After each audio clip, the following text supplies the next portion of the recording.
सैफ हमले को लेकर करीना कपूर के बयान से बड़ा खुलासा हुआ है। पुलिस को दिए बयान में करीना ने कहा है कि हमलावर बहुत गुस्से में था।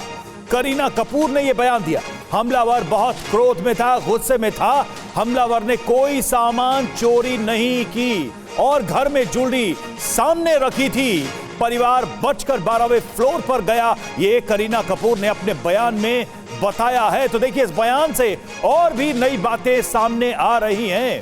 जेपी हमारे संवाददाता जुड़े हुए हमारे साथ, सीधे चलते हैं उनके पास। जेपी, करीना ने जो बयान दिया है ये तो और चौंकाने वाला है। करीना के बयान का तो मतलब ये लग रहा है कि चोरी का इरादा उसका नहीं था।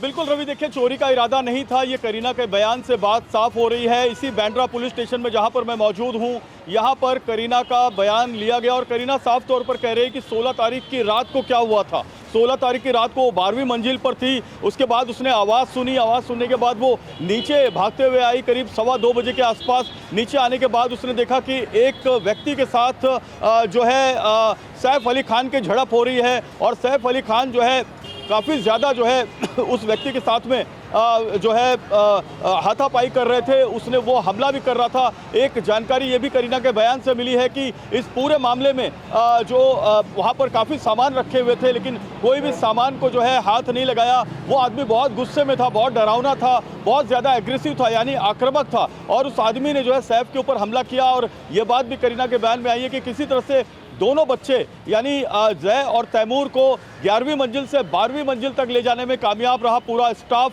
करीब 6 लोगों का स्टाफ था उस वक्त घर में, जिसमें 3 पुरुष और 3 महिलाएं थी, और 12वीं मंजिल पर ले जाया गया। 11वीं मंजिल पर सैफ पर जो है हमला हुआ। सैफ 12वीं मंजिल से 11वीं मंजिल तब तक आ चुके थे जब करीना उठी नहीं थी, लेकिन आवाज़ सुनकर करीना उठी और नीचे देखा सैफ के साथ में झड़प हो रही है।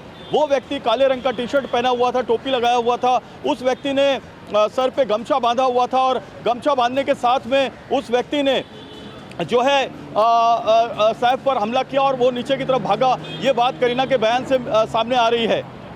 बिल्कुल जयप्रकाश, लेकिन महत्वपूर्ण बात यह है कि मेड का भी बयान दर्ज हो चुका है। अब करीना कपूर का बयान दर्ज हुआ। उन्होंने कहा हमारा परिवार बचकर 12वें फ्लोर पर चला गया, 11वीं और 12वीं मंजिल पर उनका परिवार रहता है। और क्योंकि ये 2 स्टेटमेंट है। मेड का कहना है कि मुझसे 1 करोड़ मांगे गए। जो हमलावर था, जब मैं गई तो उसके हाथ में चाकू था और मुझसे 1 करोड़ मांगे गए।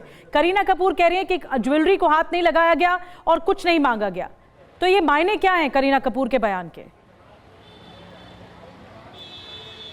देखिए, करीना कपूर बहुत डर गई थी। उन्होंने करिश्मा कपूर को भी फ़ोन किया, करिश्मा उनको वहाँ से ले गई। ये बात भी करीना कपूर के बयान में सामने आई है। कुछ बयान के अंश अभी आने बाकी हैं, लेकिन जो लीमा ने यानी कि उनकी नैनी ने जो आरोप लगाया था, नौकरानी ने जो बात बताई थी बांद्रा पुलिस को, उसमें उन्होंने कहा था कि 1 करोड़ रुपया इस अनजान व्यक्ति ने, हमलावर ने उससे मांगा था। जब उसने पूछा कि तुम चाहते क्या हो, तुम क्यों यहाँ पर आए हो, तो उसने कहा कि मुझे 1 करोड़ रुपया चाहिए। लेकिन करीना के बयान में ये 1 करोड़ की बात नहीं आई है अब तक की, जो मुंबई पुलिस के सूत्रों से जो जानकारी मिली है। लेकिन इतना जरूर आया है कि वो व्यक्ति उस घर में आया था, उसने उस सैफ पर हमला किया और हमला करने के बाद वो भागा। वो बहुत आक्रामक था, वो बहुत ज़्यादा डरावना था और वो कुछ भी कर मर मिटने के लिए तैयार, जिसे बोलते हैं मर मिटने के लिए तैयार था। वो कुछ भी करने के लिए तैयार था। उसका इंटेंशन क्या था? क्या उसका इंटेंशन सैफ अली खान को मारना था? क्या उसका इंटेंशन सैफ अली खान की हत्या करना था? या क्या उसका इंटेंशन उनके दोनों बच्चों को जो है बंधक बनाना था? ये एक सबसे बड़ा सवाल उठकर आ रहा है।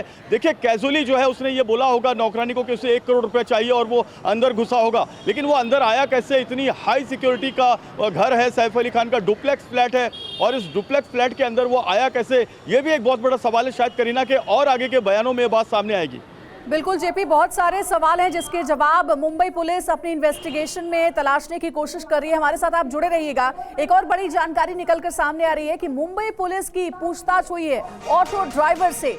ये वही ऑटो ड्राइवर है जो सैफ अली खान को लेकर लीलावती अस्पताल गया था। सैफ को ले जाने वाले भजन सिंह से भी पूछताछ कर रही है पुलिस। हमले के बाद अस्पताल ले गए थे भजन सिंह। तो देखिए, सबके स्टेटमेंट्स रिकॉर्ड किए जा रहे हैं और सबके बयानों के आधार पर ही इस पूरे मामले को सुलझाने की कोशिश में क्राइम ब्रांच लगी हुई है, मुंबई पुलिस लगी हुई है। बुलाया है, कोई सवाल जवाब जो भी होगा, जैसा कैसे लेके गए, कैसे क्या वही बात करना है के लिए बुलाया गया। हाँ जी, पुलिस स्टेशन से फोन आया था, क्या बोला गया आपसे, क्या कहा गया? जी कहा तो कुछ नहीं है, यही है कि जो भी है आपको बुलाना है आओ और जो भी बातचीत करना है वो करेंगे। हाँ जी। तो आपको आकर करीब 10 मिनट हो गया, पुलिस से बातचीत हुई क्या? पुलिस किया था, मैंने बोला था 10 बजे से मैं थोड़ा पहले भी आ गया हूँ। अब फोन कर रहा हूँ तो फोन नहीं उठा रहा है। सर जो भी होगा अब जब आएंगे तो बात हो गया। तो किस तरह का आप जवाब, पुलिस सब आपसे सवाल जवाब करेगी तो क्या आप उनके सवालों का जवाब देंगे और क्या कुछ बताने वाले उनको? जी जो मैं उनके लिए जो जैसा मैं किया, जैसे गाड़ी से उनको छोड़ा हूँ, जो भी सवाल पूछेगी वो मैं अपना उनका जवाब दूंगा। हाँ। एक बार और जानना चाहें कि जिस वक्त आप सैफ अली खान के घर पहुंचे थे तो क्या आपने उस समय दृश्य देखा था और क्या कुछ हुआ था, जरा वो कहानी बताइए। जी वही जब वो गेट से निकले तो एकदम बिल्कुल खून से लथपथ थे। हाँ। उसके बाद में फिर रिक्शे में उनको बैठाया गया, उनके साथ एक बच्चा था, बच्चा बैठा, एक और यंग थे जो आदमी थे वो भी बैठे साथ में। हाँ।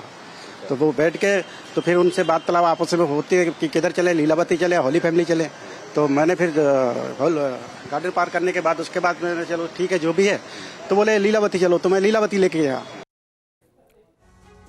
तो उस ऑटो ड्राइवर की आप बात सुन रहे थे जिसने पहुंचाया सैफ अली खान को घायल अवस्था में अस्पताल। और देखिए देश की सबसे बड़ी क्राइम स्टोरी पर सबसे बड़ी कवरेज जारी है।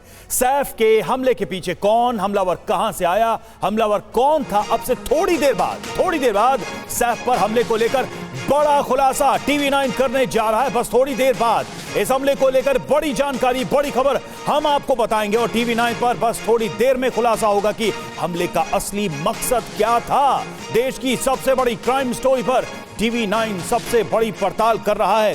हर पहलू पर हम नई जानकारी आपके सामने रख रहे हैं।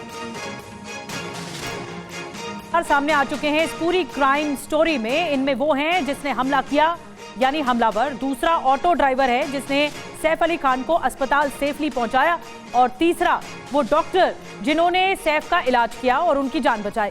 लेकिन 5 सवाल ऐसे हैं जिनके जवाब मिलने अभी बाकी हैं। पहला सवाल ये कि 55 मिनट तक बिल्डिंग में क्या किया इस हमलावर ने, और दूसरा सवाल ये कि 55 घंटे तक हमलावर कहां फरार था। लेकिन मैं वेदभूषण जी को बुलाना चाहूंगी जो दिल्ली के पूर्व अफसर रहे, पुलिस अफसर रहे, और पुलिस क्योंकि इस पूरे मामले पर इन्वेस्टिगेट कर रही है। वेद जी देखिए, करीना कपूर का बयान बहुत महत्वपूर्ण है क्योंकि वो विटनेस है, एक प्रत्यक्षदर्शी जो देख रही थी क्या हुआ उस वक्त। ठीक, उनकी तरफ से कहा गया ज्वेलरी सामने थी, कुछ नहीं लूटा गया। मेड कह रही है मुझसे 1 करोड़ मांगे गए। ये विरोधाभास है इसमें।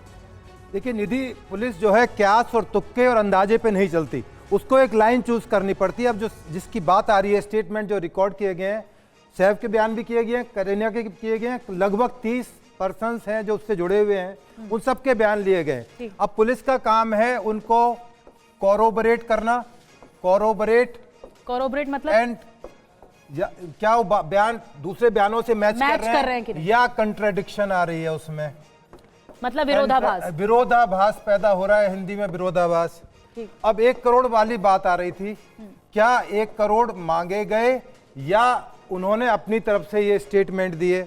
तो पुलिस का काम है कि जो भी इस बयान आ रहे, पहले अभी चल रहा था कि ऑटो उनके पास में रईस आदमी है, अब ये क्लियर हो गया कि ड्राइवर ओवरनाइट ड्राइवर उनके पास नहीं होता, ड्राइवर नहीं था, 24/7 होता ही नहीं है। वो आ रहा था कि इतने हाई सिक्योर्ड पर्सन है, लेकिन उनको ड्राइवर नहीं था, तभी ऑटो में जाना पड़ गया। मैं होता, आप होते, आप भी ऑटो लेते क्योंकि इजीली अवेलेबल होता है, सड़क पे हाथ दो रुक जाता है, इसमें कोई बुराई नहीं है। दूसरा, उन्होंने कहा कि भाई इतना हाई प्रोफाइल है, कोई सिक्योरिटी नहीं, आज तक उनको थ्रेट परसेप्शन नहीं था किसी भी तरह का, उन्होंने अपना शक जाहिर नहीं किया था पुलिस को। तो सिक्योरिटी टाइट होती। हाँ, सिक्योरिटी टाइट होती, कोई उनको security guard, PSO, personal security अफसर मुहैया नहीं कराया गया था क्योंकि उनको खतरा नहीं था। और निधि, जब मेरे को ये बताइए, जब विरोधाभास होता है, मेड का बयान अलग है या करीना कपूर का बयान अलग, तो पुलिस कैसे करती है, फिर कैसे ढूंढती है? उन दोनों को आमने सामने बैठाया जाएगा। जैसे आपने बताया कि ज्वेलरी रखी हुई थी, ज्वेलरी उसने 1 करोड़ की मांग कर रही थी, ज्वेलरी थी उनकी 5 करोड़ की, तो वो तो 5 करोड़ लेके चले जाता, ज्वेलरी उठा के ले आता, परंतु कहीं ना कहीं कंट्रडिक्शन है, इसलिए आमने सामने बैठाया जाता है दोनों को कि आपका कहना यह है, आमने सामने बैठाकर पूछताछ करती है, जिसको बोलते हैं कि भाई कन्फ्रंट कराया गया है, कन्फ्रंट। आप बताइए, आप ये कह रही हैं कि 1 करोड़ मांगे थे, उससे पूछा जाएगा कि जब आप मौजूद थी करीना तो 1 करोड़ रुपए किसके सामने मांगे गए, क्यों मांगे गए, इस आदमी को कैसे जानते हो? अब इंपॉर्टेंट सवाल आता है कि चूंकि अक्यूज उनके घर में 56 मिनट रहा, 55 मिनट मान लीजिए, 55 मिनट रहा, उसका फेस जब आमने सामने चक्कू हुआ, कौन जानता है उसको, फेस को सैफ पहचानता है। मतलब उस समय क्या कपड़ा पहना था कि नहीं पहना था? क्या कपड़ा पहने हुआ था, सर्वेंट्स उसको फेस को रिकॉग्नाइज करते हैं। अब जब इन्वेस्टिगेशन आगे बढ़ रही है, दादर आप पहुंच गए हैं, दादर में उसने अपने लिए हेडफोन खरीदा, रुक गया है, हेडफोन खरीदा है, तो वहां से भी तमाम डंप डाटा बोलते हैं, डंप डाटा का मतलब होता है जैसे मैं अभी आप इस स्टूडियो से कहीं फोन करते हैं या जितने भी आपका स्टाफ कॉल कर रहा है, तो पुलिस उसमें डंप डाटा उठाएगी कि आपने किस किस को फोन किए, इस 55 मिनट के दौरान आपने किसको फोन किए, 1 घंटे पहले किसको फोन किया, 1 घंटे बाद आपने किस किस को फोन किया, कर्मचारी कि क्या, हाँ, एक एक कर्मचारी का स्क्रूटनी की जाएगी, तो पता लगाया जाएगा, उसको जीरो करा जाएगा, उसको लास्ट में जीरो करा जाएगा कि भाई ये मामला, ये नंबर डाउटफुल है। तो क्या इस आदमी के जो असेलेंट है वो अकेला है या मल्टीपल बहुत सारे लोग उससे मिले हुए हैं, क्या फाइनेंस का पैसे का एंगल है, पर्सनल एनिमिटी है, लड़ाई आप नहीं। ये देखिए जो बयान हम दिखा रहे हैं करीना कपूर का, हमलावर बहुत अग्रेसिव था, आक्रामक था, ये कहना है। सवाल पूछा गया क्या सैफ अली खान पर हमला ही मकसद था, मोटिव? सर हाँ, ये जो सवाल है, मोटिव अभी क्लियर नहीं है सर कि मोटिव क्या है। चोरी का मोटिव नहीं है क्योंकि करीना कपूर कह रही है कि ज्वेलरी सामने थी, बिल्कुल कुछ नहीं लेके गया। आपने एक ऐसा सवाल पैदा किया है जो पुलिस के लिए भी एक चैलेंज है।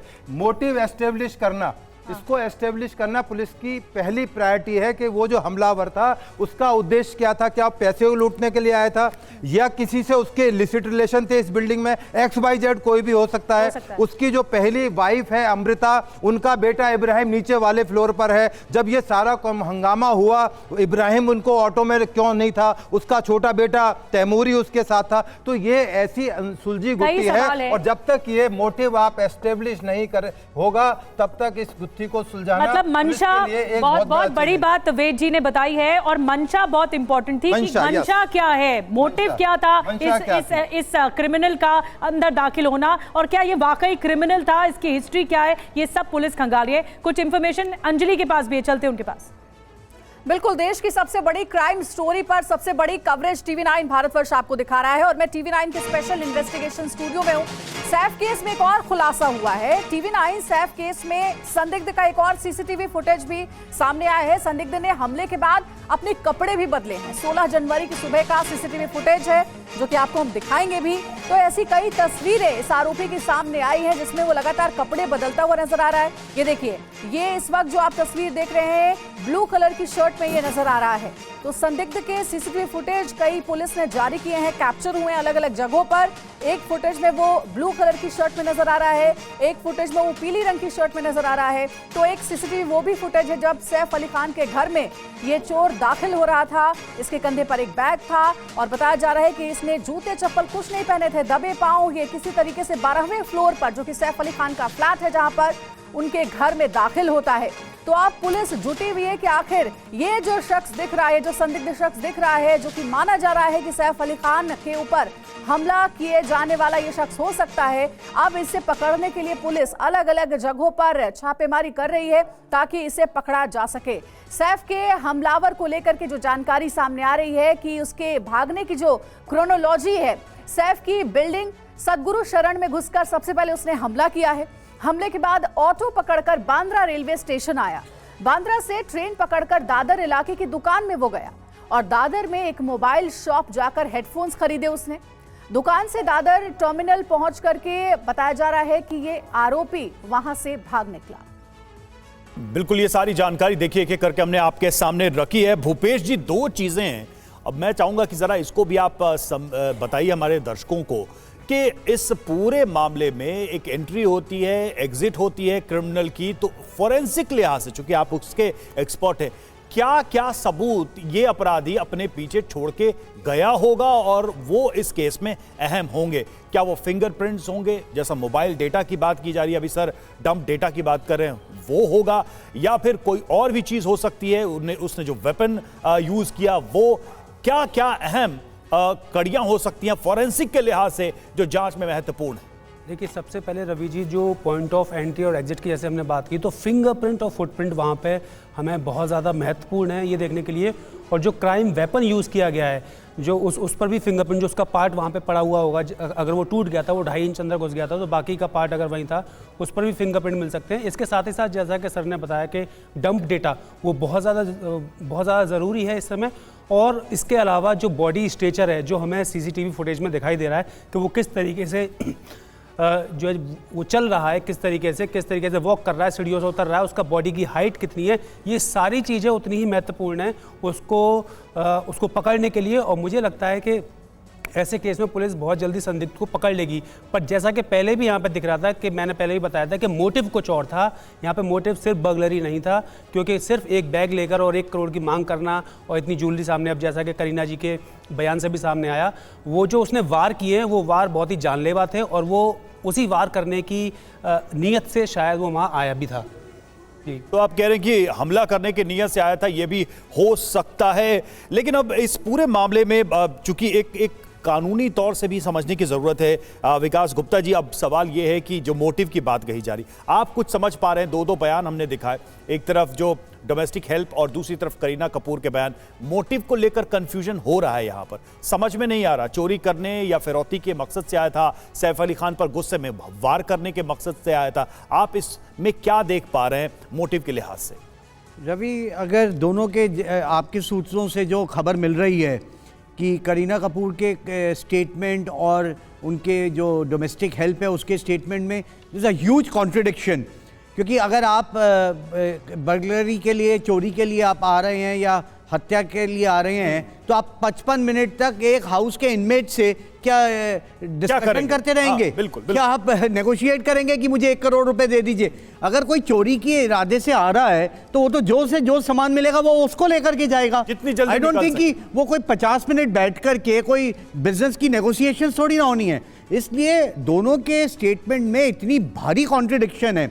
या तो जो सूत्रों से खबर मिल रही है करीना के स्टेटमेंट में उतनी कॉन्ट्रडिक्शन ना हो, अगर ऐसा हो सकता है कि कई बारी उत्तेजना में कई और चीज़ें सामने आ जाती हैं जो असलियत में नहीं होती हैं। लेकिन अगर मैं इसको सही मानूं कि डोमेस्टिक हेल्प के स्टेटमेंट को मानूं कि उसने दिया और करीना ने दिया, there is a huge contradiction. और इस समस्या और ये को सुलझाने की जगह रवि, ये घर वालों के स्टेटमेंट इसको और उलझा रहे हैं। ये कॉन्ट्रडिक्शन तब है जब सभी घटनास्थल पर मौजूद थे। बिल्कुल, एब्सोल्युटली। और अजीत सिंह भी हमारे साथ जुड़े हुए हैं। अजीत जी, आपको क्या लग रहा है इस पूरे पैटर्न को देख करके, क्या ये एक सीधा सपाट चोरी का ही मामला, लूट का मामला ही सामने आ रहा है, या फिर इसमें कोई एक और एंगल है जो अब तक सामने निकल करके नहीं आया पूरी इन्वेस्टिगेशन में? अजीत जी। अच्छा, देखिए, ये केस इतना उलझ गया है कि जब तक कि आप जो आरोपी है वो मिल नहीं जाता, या जो भी सोसाइटी में लोग रह रहे हैं जिन्होंने उसको फ्रेंडली एंट्री दी, या जब वो रेकी करने आया, जब अगर उसको किसी ने देखा, या जो नौकर हैं घर में, इतना स्टाफ है, या तो वो उसको कहीं ना कहीं कोई आइडेंटिफाई करेगा। ये असली मुद्दा और असली जब मोटिव है वो तब सामने आ पाएगा इस केस का। लेकिन इसके अंदर बहुत ही माइन्यूटली इन्वेस्टिगेशन करने की ज़रूरत है।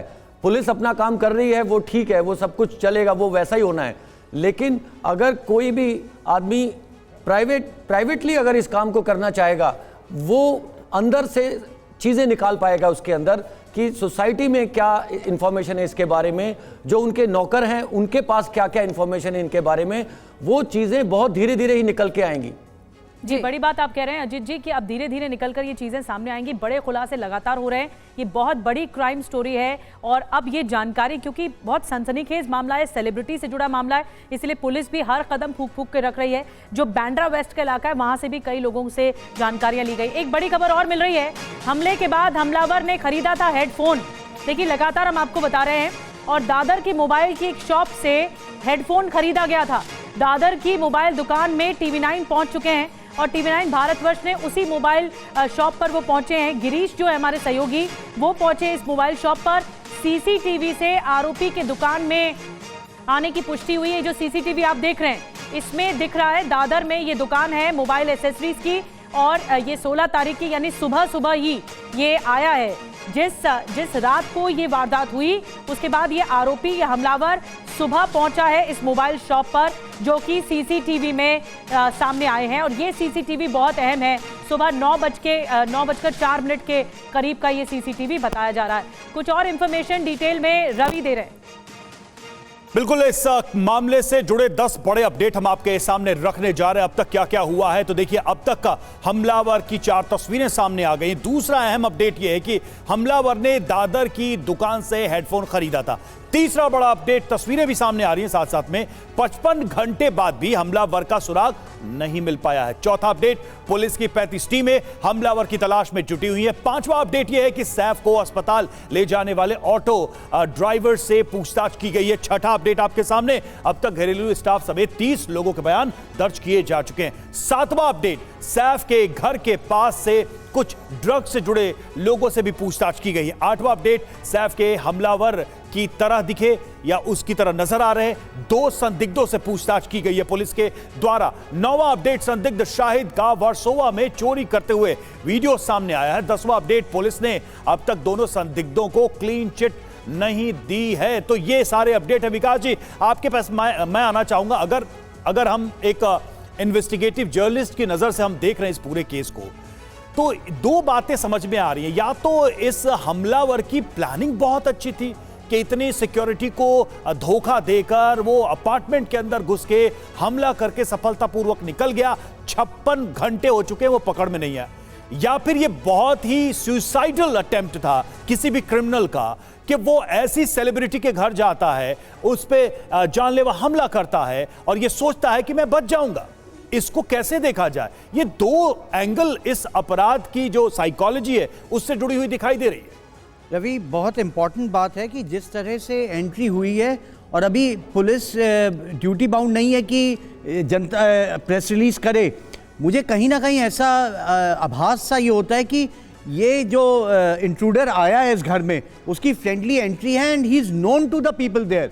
वरना आप ये देखिए कि 6, अभी आपने कहा कि शुरुआती दौर में कि 6 स्टाफ घर में थे, जिसमें 3 मेल मेंबर थे, 3 फीमेल मेंबर थे। लेकिन सर, सिर्फ चोरी के मकसद से कोई इतना बड़ा रिस्क क्यों लेगा? नहीं, मैं वही आपको बता रहा हूं कि जहां पे 6 स्टाफ हो, वो अगर उसे चोरी करना है, वो नॉर्मली चोर हाउस पे चोरी करता है, वो किसी इंडिविजुअल के हाउस पे चोरी करने नहीं जाता। और वो वहीं पे चोरी करने जाएगा जहां उसको एक्सेस या आसानी होगी, जहां पे भी हाई सिक्योरिटी जोन होगा, वहां से चोर बचेगा। सर, एक और बात आती है कि गया तो बड़ा जुगाड़ वाला वेपन लेके गया।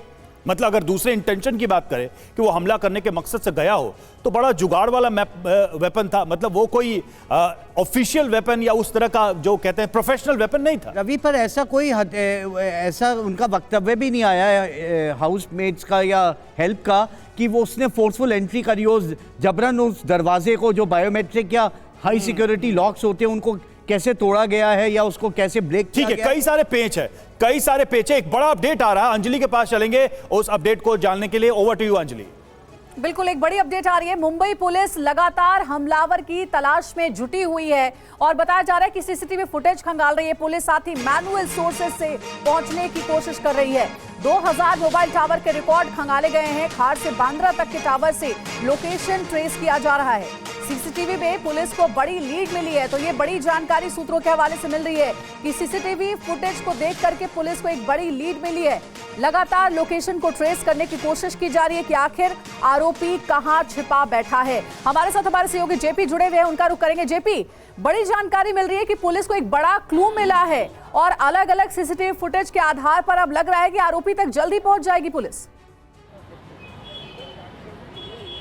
बिल्कुल, देखिए, आरोपी के पास पहुंचने की जितनी भरकस कोशिश मुंबई पुलिस कर रही है, उतनी शायद ही देश के किसी भी केस में पुलिस ने किया होगा, क्योंकि ये हालांकि बहुत हाई प्रोफाइल जो है चोर या रॉबर नजर नहीं आ रहा है इसकी बॉडी लैंग्वेज से, लेकिन जिस पर इसने हमला किया है वो हमला जो है एक हाई प्रोफाइल अभिनेता पर किया गया है, इसमें कोई शक नहीं है। मुंबई पुलिस की कितनी टीमें वर्किंग कर रही है मैं आपको बताऊं तो शायद हमारे दर्शक भी चौंक जाएंगे। मुंबई पुलिस क्राइम ब्रांच, यहाँ पर मैं आपको दिखाना चाहता हूँ, मुंबई पुलिस क्राइम ब्रांच की 7 टीमें इस पर वर्किंग कर रही है। मुंबई पुलिस की बांद्रा पुलिस स्टेशन, यहाँ देखिए ऊपर की ओर अगर मैं आपको दिखाना चाहूँ तो बांद्रा पुलिस स्टेशन के करीब 10 पुलिस की टीमें, एक पुलिस की टीम में आप 3 पुलिस अधिकारी और कांस्टेबल मान लीजिए तो 10 पुलिस की टीमें यहाँ वर्किंग कर रही है। नीचे जो है मुंबई पुलिस की डिटेक्शन टीम है, बांद्रा पुलिस की डिटेक्शन टीम है, वो इसमें वर्किंग कर रही है। तो आपको मैं बताऊं तकरीबन 20 टीमें लगी हुई हैं। अभी जो आरोपी के पास, आरोपी को लेकर हमारे पास जानकारी है वो ये है कि वो मुंबई से बाहर निकल जा चुका है, ऐसी जानकारी मुंबई पुलिस सूत्रों के अनुसार है। लेकिन वो वेस्टर्न एक्सप्रेस हाईवे या वेस्टर्न जो है रेलवे लाइन का रूट उसने पकड़ा और मुंबई के बांद्रा से वो दादर गया। दादर से उसने दादर टर्मिनस पर जाने के बाद लंबी दूरी की कोई गाड़ी पकड़ी और वहां से गुजरात के दिशा की तरफ रवाना हुआ। उसका एक लोकेशन जो है वो मुंबई पुलिस के सूत्रों के अनुसार पालघर में भी दिखाई दिया है। पालघर के बाद उसका कोई लोकेशन दिखाई नहीं दिया है। तो पालघर यहां से तकरीबन 100 किलोमीटर की दूरी पर है मुंबई के अंधेरी से, और बांद्रा से तकरीबन 95 किलोमीटर की दूरी पर। तो आप ये समझ सकते हैं कि ये जो आरोपी है, हमलावर है, ये भागने की कोशिश कर रहा है। इसकी बॉडी लैंग्वेज जो बता रही है वो बहुत डरा हुआ है। जो नीले रंग का कमीज उसने पहना हुआ है उसमें भी उसने पिट्ठू बैग लटकाया हुआ है, जो पीले रंग का कमीज पहना हुआ है उसमें भी पिट्ठू बैग है, और जो काले रंग का जो उसने टी शर्ट पहना हुआ था, टी शर्ट कम शर्ट जो उसने पहना हुआ था, उसमें भी जिस रात को उसने हमला किया था 16 तारीख की रात को 2:30 बजे, उसमें भी उसने बैग लटकाया हुआ है। तो बैग अपना वो छोड़ नहीं रहा है क्योंकि ये तो क्लियर है कि ये मुंबई में ही है, अलग अलग कपड़े बदल रहा है। सीसीटीवी फुटेज में इसकी तस्वीर भी मिली है। देखिए फिंगरप्रिंट्स इस हमलावर के मुंबई पुलिस के पास आ गए हैं। मुंबई पुलिस की internal forensic team, external forensic team कलीला की, वो इस फिंगरप्रिंट्स की जांच कर रही है। मोबाइल नंबर पुलिस के पास नहीं है इसका। तो जितने भी उस समय रात को मैं आपको बताऊं कि करीब 1 बजे से लेकर 5 बजे तक के जितने भी कॉल डेटा रिकॉर्ड है उस मोबाइल टावर्स के, वहां पर जितने भी मोबाइल के सीडीआर हैं उन सभी को मुंबई पुलिस तलाशने में जुटी है। बहुत हेक्टिक काम है ये, जिसके लिए करीब 10 अधिकारियों बहुत बड़ी खबर आ रही है कि आरोपी गुजरात भाग सकता है, इसकी आशंका है। यानी दादर से ट्रेन पकड़ के वो गुजरात भाग सकता है, इसकी भी आशंका है। इस वक्त की सबसे बड़ी खबर, यानी दूसरे राज्य की पुलिस भी अब इन्वॉल्व होगी इस केस में। अगर ऐसा है, आशंका है कि आरोपी का एक लोकेशन पालघर में भी मिला है। और जेपी, ये जो जानकारी मिल रही है कि गुजरात की तरफ जाने की आशंका है आरोपी की। बिल्कुल, देखिए यही मैं आपको बता रहा था कि बांद्रा से वो दादर गया, दादर में उसने हेडफोन खरीदा वहाँ पर 55 रुपए का, और उसके बाद वो दादर टर्मिनस गया, टर्मिनस से उसने एक लंबी दूरी की गाड़ी पकड़ी। और स्वाभाविक है वो जो ट्रेन है वो गुजरात के रूट की है, क्योंकि ये जो जिस रूट पर हम अभी खड़े हैं बांद्रा में, ये वेस्टर्न लाइन का रूट है। और इसी रूट पर आगे मुंबई के बाद विरार, वसई, पालघर के बाद वापी, सूरत के आगे आप देखेंगे नौसारी से होते हुए सीधा अहमदाबाद पहुंचा जा सकता है। तो ये वही रूट है और वो रैंडम भाग रहा होगा, वो कोई खास ठिकाने पर नहीं भाग रहा होगा और रैंडम भाग रहा है। इसीलिए पुलिस को ज्यादा दिक्कत आ रही है। बड़े अपराधी को पकड़ना ज्यादा आसान होता है, छोटे अपराधी को पकड़ना मुश्किल होता है। उसका कारण यह है कि छोटे अपराधी का कोई फिंगरप्रिंट, कोई रेटिना प्रिंट या कोई उसके दूसरे एविडेंसेस, इलेक्ट्रॉनिक एविडेंसेस या दूसरे एविडेंस नहीं होते पुलिस के पास रिकॉर्ड में, और इसी वजह से पुलिस को नए तरीके से ये एविडेंस क्रिएट करने पड़ते हैं। मोबाइल नंबर नहीं है तो जयप्रकाश की अब कैसे पुलिस ढूंढेगी छोटे अपराधियों का? जो लोकेशन नहीं मिल रहा, फिंगरप्रिंट नहीं मिल रहे, फॉरेंसिक नहीं मिल रहे, तो अब ढूंढा कैसे जाएगा? और लोकेशन चेंज कर रहा है। मैं इसके लिए जो पुलिस अफसर रहे, जो इन्वेस्टिगेशन करते आ रहे हैं इतने सालों से, वेदभूषण जी, वेद जी मैं आपको बुलाऊंगी यहाँ पर, क्योंकि देखिए अब लोकेशन का पता नहीं है। हो सकता है मोबाइल बदल लिया हो, सिम कार्ड फेंक दिया हो पुराना। कैसे मोबाइल ढूंढेगी पुलिस? कैसे नंबर ढूंढेगी? कैसे उससे जुड़े नंबर कहाँ कांटेक्ट किया होगा वो ढूंढेगी? देखिए निधि, मुंबई पुलिस एक प्रोफेशनल पुलिस है और आपको याद होगा बहुत पुराना केस, शायद आप बहुत छोटी रही होंगी, गुलशन कुमार मर्डर हुआ था, आपको याद है? जी। ये मर्डर हुआ था और इसके अपराधी अब लंदन में रह रहे हैं। इसके बाद आपने देखा सुशांत राजपूत केस, जिस पे हमने बहुत सारी बहस की। सुशांत केस मुंबई पुलिस की बेस्ट इन्वेस्टिगेशन थी आज भी। और नोएडा में जो मर्डर जिसका हम जिक्र कर रहे थे बीच में, आरुषि मर्डर केस, तो सुशांत मर्डर केस में जहां मुंबई पुलिस की इन्वेस्टिगेशन जाकर एंड हुई थी, आज भी वही इन्वेस्टिगेशन सीबीआई उस पर 4.5 साल हो गए वहीं का वहीं खड़ी हुई है। तो अभी किसी कंक्लूजन पर पहुंचना नहीं, जो छोटे अपराधी होते हैं वो अगर भाग जाते हैं तो उनको कैसे ट्रेस करती है पुलिस? अभी आपको, हाँ मैं बताता हूँ आपको। अभी एक नेता का, हाई प्रोफाइल नेता का मर्डर हुआ था, आपको याद है, मुंबई के अंदर। उसके अंदर जो अपराधी बाबा सिद्दीकी उसी के केस की बात कर रहा हूँ। उसके भागकर गए थे यूपी में। और कहाँ के रहने वाले थे? झुग्गी। जो असला था टोटल उनकी प्रॉपर्टी को बेच दिया जाए तो रिवॉल्वर नहीं खरीद सकते।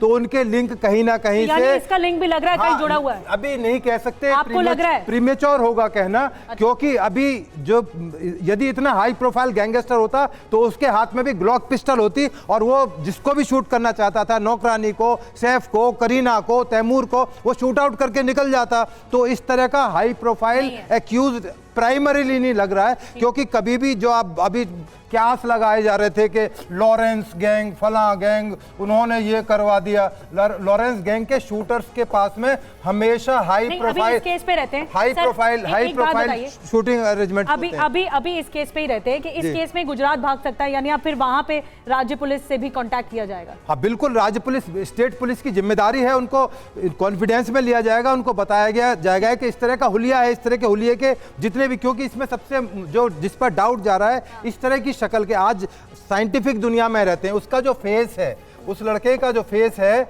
उसको साइंटिफिक तरीके से दोबारा से पुलिस कोशिश करेगी कि क्या कोई प्रीवियस इंसिडेंट का इस तरह का कोई आदमी है। जिस तरह से शाहिद के बारे में बताया जाता है कि उसके खिलाफ 5 केस हैं, तो इसके एंटीसीडेंट्स क्या हैं इस तरह के मिलते जुलते आदमियों की, वो पुलिस जो है तलाश करेगी साइंटिफिक तरीके से। कुंडली क्या है, क्राइम कुंडली क्या है, वो खंगाला जाएगा। एक और ब्रेकिंग न्यूज आ रही है, अंजलि के पास चलते हैं। बिल्कुल बड़ी जानकारी सामने आ रही है। सैफ अली खान पर हमले के 57 घंटे हो गए हैं, लेकिन अब तक हमलावर पुलिस की पकड़ से बाहर है। जिस रात सैफ अली खान पर हमला हुआ उससे ठीक एक दिन पहले शाहरुख खान के बंगले मन्नत की भी रेकी की गई है। ये सीसीटीवी फुटेज सामने आया है। मुंह पर कपड़े बांधे एक संदिग्ध मन्नत के अंदर घुसने की कोशिश कर रहा था। सैफ और शाहरुख के अलावा सलमान खान भी गैंगस्टर के निशाने पर रहे हैं। लॉरेंस गैंग से सलमान को मारने की कई बार धमकियां मिल चुकी हैं और इसीलिए उनकी पूरी बालकनी को बुलेट प्रूफ किया गया था। अब सवाल ये उठता है कि क्या बॉलीवुड के तीनों खान की जान खतरे में है? हाई सिक्योरिटी होने के बावजूद कौन कर रहा है हमले की कोशिश और जान से मारने की दे रहा है धमकी? तो देखिए, इस तरीके के इंसिडेंट लगातार सामने आ रहे हैं, जिससे कि कई तरीके के सवाल खड़े हो रहे हैं। अजीत जी, मेरा सवाल आपसे होगा, अगर हम कुछ इंसिडेंट्स को देखें, सबसे पहले बाबा सिद्दीकी का मर्डर हो जाता है और उसके बाद एक नया जो फुटेज सामने आया जिसमें मन्नत के आसपास की भी रेकी करता हुआ एक शख्स नजर आया है। सलमान खान को भी कई बार धमकियां मिल चुकी है। क्या लग रहा है कि क्रिमिनल्स के, ऐसे गैंगस्टर के टारगेट पर फिल्म स्टार्स अब आ गए हैं, बॉलीवुड आ गया है? देखिए, सबसे बड़ी बात यह है कि जिस तरीके से आज तक मुंबई इतना सेफ स्टेट था, सेफ सिटी थी आज तक पिछले कई सालों से, जब से आपने देखा होगा कि जब से मुंबई के जो बम कांड हुए थे उसके बाद अभी तक जो लास्ट इंसिडेंट हुआ है, तो जिस तरीके से ये इंटरनेशनल क्राइम बन गया है अब जितने भी गैंगस्टर इस तरह के हैं वो देश से बाहर जाके बस गए हैं। वहाँ से वो छोटे छोटे गुर्गे ढूंढते हैं, उनको 50,000 लाख रुपया दे के इस तरह के वो एक्ट कराते हैं वहाँ से। लेकिन ये मसले को, अगर इस मुद्दे को हम देखें तो ये किसी भी इंटरनेशनल गैंग से जुड़ा हुआ नहीं है।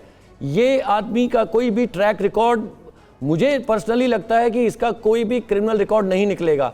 इसका जो भी मोटिव रहा होगा, इसका कोई भी कनेक्शन है यहाँ पे इस बिल्डिंग में, इसका कनेक्शन हो सकता है इस घर में हो, ये इसका जो मेन मोटिव है वो इसके पकड़े जाने पर ही हम बता सकते हैं, कयास कितने भी लगा लें।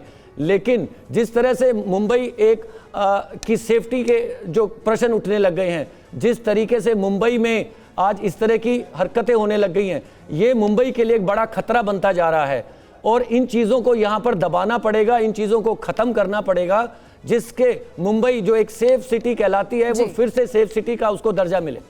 बिल्कुल, मुंबई अब ऐसा लग रहा है कि सुरक्षित नहीं है और सैफ अली खान पर हमले के पीछे का मकसद क्या था, ये हमलावर के पकड़े जाने के बाद पता चलेगा। अब एक बार फिर से लोअर स्टूडियो का रुख करते हैं, रवि के पास चलते हैं कुछ और जानकारी के लिए।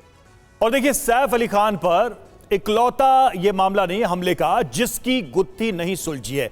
इससे पहले भी बॉलीवुड की कुछ मिस्ट्री ऐसी हैं जो सिर्फ पहेली बनकर रह गई। सुशांत सिंह राजपूत का मामला आपको याद होगा, जिया खान, श्रीदेवी और दिव्या भारती जैसे कई हाई प्रोफाइल मामले रहे हैं जिनको लेकर कयासों का ही बाजार गर्म रहा, लेकिन कंक्लूड उस तरह से नहीं हुआ जिस तरह से केसेस ऐसे होते हैं। ये वो स्टार्स थे जिनकी मौत की गुत्थी अब तक नहीं सुलझी है। जरा उन चेहरों पर भी एक नजर डालते हैं। देखिए, सुशांत सिंह राजपूत, इनकी मृत्यु 14 जून 2020 को हुई थी। मामला सुसाइड से शुरू हुआ था, लेकिन ये उलझता चला गया जैसे जैसे जांच आगे बढ़ी और आज तक वो सवाल बरकरार हैं। जिया खान की बात करें तो इनकी मौत जो है वो 3 जून 2013 को हुई और इनकी मौत को लेकर भी बहुत सारे सवाल। श्रीदेवी, दिव्या भारती, ऐसी सेलिब्रिटीज जिनकी मौत को लेकर ये सारे सवाल रहे, ये गुत्थी उलझती चली गई जैसे जैसे इस पूरे मामले में जांच आगे बढ़ी है। तो ये वो बड़े चेहरे हम आपको बता रहे थे कि किस तरीके से ये मामले पहली बार नहीं आए। फिलहाल जो सैफ अली खान का मामला है, अगर हम उसमें बात करें तो उसमें एक चीज तो बहुत साफ नजर आ रही है कि जो अपराधी है वो सामने आया है, बस उसको ढूंढने की बात है। अब भूपेश शर्मा जी, अब सवाल यहां पर यह है कि इतनी सारी बातें हो गई, इतना सारा इन्वेस्टिगेशन हो गया, एक वाइल्ड गेस मैं आपसे जानना चाहता हूं, क्या ये हमलावर, ये अपराधी मुंबई में होगा या स्टेट छोड़कर निकल गया होगा? आपका गणित क्या कहता है? मेरा गणित ये कहता है कि ये अभी भी कहीं ना कहीं किसी छोटी जगह छुपने की कोशिश कर रहा होगा और जो भी इसके पिट्ठू बैग में पहले रहा होगा वो सब इसने चेंज भी कर दिया होगा। और एक बात और यहाँ पे साबित होती है, इसको ये अच्छी तरह पता है कि किस जगह वार किया जाए जो कि घातक हो सकता है, और इसने उसी जगह सैफ अली खान को वार किया है। तो मेरे हिसाब से ये एक हमलावर है, पेशेवर हमलावर है। ठीक है ठीक है डॉक्टर सक्सेना, एक अहम सवाल यह है कि इस पूरे मामले में सैफ अली खान अभी मीडिया के सामने नहीं आए क्योंकि निश्चित तौर पर उनकी सिचुएशन अभी ऐसी नहीं है। उन्होंने पुलिस को क्या बताया है या क्या बातचीत हुई ये भी सामने नहीं आया। लेकिन जिस तरह की इंजरी हुई है, जिस तरह की चोटें लगी हैं, कितना समय लग सकता है सैफ को रिकवर करने में, अपनी नॉर्मल लाइफ जीने में? आप क्या बताना चाहेंगे दर्शकों को? देखिए, चोट के अलावा भी उनकी लंबी सर्जरी हुई है। उनकी 5 घंटे तक सर्जरी चली है स्पाइन की, जिसमें जो चक्कू का रिटेन फ्रैगमेंट था उसको निकाला गया है और ड्यूरा को रिपेयर किया गया है। मतलब स्पाइनल कॉर्ड की मेजर सर्जरी मानी जाती है। तो ऐसे में हम मिनिमम जो किसी भी ऐसे मरीज़ को कम से कम हम 1 हफ्ता बेड रेस्ट करने की सलाह देते हैं। थोड़ा बहुत चल सकता है, उसके बाद में 2 से 3 हफ्ते का समय हमारे को लगता है हमारी रूटीन लाइफस्टाइल में आने में। लेकिन बिल्कुल जो उनका प्रोफेशन है, एक्टिंग करना है, उसमें काफ़ी स्टंट्स भी इन्वॉल्व होते हैं, ये सारी चीज़ें इन्वॉल्व होती हैं। मेरे को लगता है इन्हें कुछ महीने लगेंगे पूरी तरह रिकवर करने में। गहरा घाव है वो, लेकिन 2 mm से बचे हैं सैफ अली खान, और ये एक बहुत बड़े संकेत हैं कि आखिर किस तरह का ये हमला था और किस मकसद से ये आरोपी आया था। एक बड़ी खबर और मिल रही है, मुंबई क्राइम ब्रांच की टीम सैफ अली खान की बिल्डिंग में फिर पहुंची है और सैफ के बगल वाली जो बिल्डिंग है वहां पर भी पुलिस छानबीन कर रही है। कैंपस का मुआयना किया जा रहा है क्राइम ब्रांच की ओर से, कहीं छत के रास्ते तो नहीं आया आरोपी, ये भी जानकारी लेने की कोशिश की जा रही है। तो दूसरी बिल्डिंग जो सटी हुई बिल्डिंग है सदगुरु अपार्टमेंट से, उसमें भी छानबीन कर रही है मुंबई पुलिस। सैफ के बगल वाली बिल्डिंग में भी पुलिस मौजूद है और वहां पर पूछताछ कर रही है। जेपी हमारे साथ जुड़े हुए। जेपी, इस बारे में क्या खबर मिल रही है? कितने लोगों से पूछताछ की गई है? क्या क्या पूछा है मुंबई पुलिस ने?